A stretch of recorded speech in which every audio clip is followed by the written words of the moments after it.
My name's Sherry if you're new here.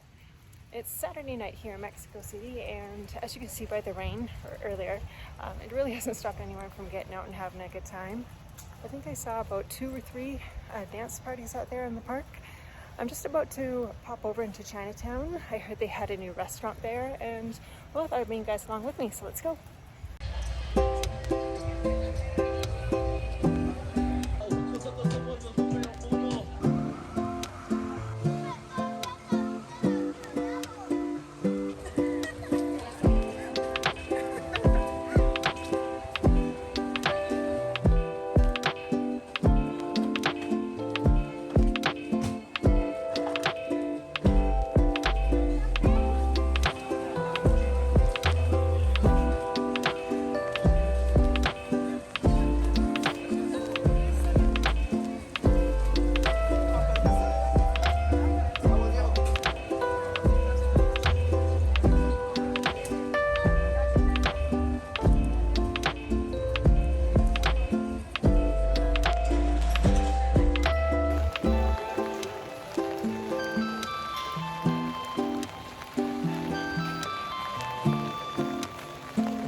So today I'm going to go get some glasses.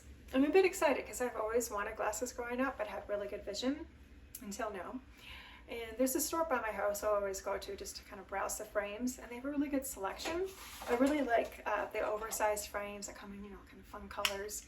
But if that's not your thing, they do have a lot of traditional style frames here as well. So the store is called Ben & Frank. And it's a big eyewear chain all over Mexico. And I think the reason they're so popular, or I know the reason they're so popular, would have to be the price point. So from what I saw online, they start from 1,800 pesos up to 2,500. So in US dollars, that would be like 90 to 120, or just a bit under because the dollar is so good right now. And with that price, you get your frames, lenses, and an eye exam all included in that price. And just to give you an idea of what an eye exam would cost, so about a year ago, I went to an optometrist because my eye was twitching. Turns out there's something they can do for you. So while I was there, I was like, well, you might as well just give me an eye exam. And that cost, I'm just going to say a ballpark figure, somewhere in between like 500 and 1,000 pesos. So that would, be about half the price of what the glasses cost. So yeah, so I'm just gonna get ready and then, just head on down there.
as you can see, I got my glasses. I went in there on Monday afternoon, and then on Thursday morning, they messaged me to come pick them up.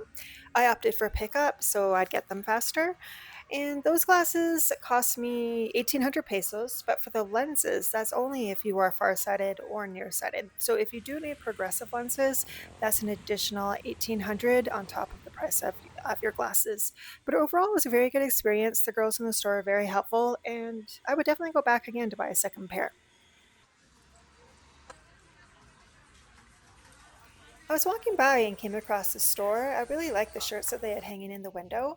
So if you guys are on the lookout for some cool kind of graphic tees, you should definitely check them out. And they're unisex, so both men and women.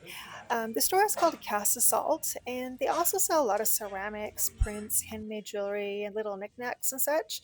And even better, they're all made by local artists. I know myself, I'm definitely going to go back for the Puppies of Parque Mexico and maybe also the Mexican Taco Club one too. So if you guys are interested in checking them out, I'll leave the links for them in the description below.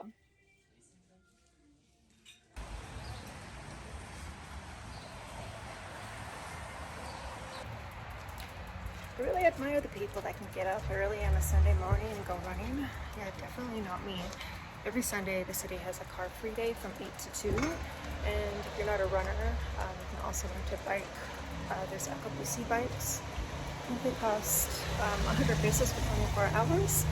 And you just download the app on your phone and then you scan the bike and off you go.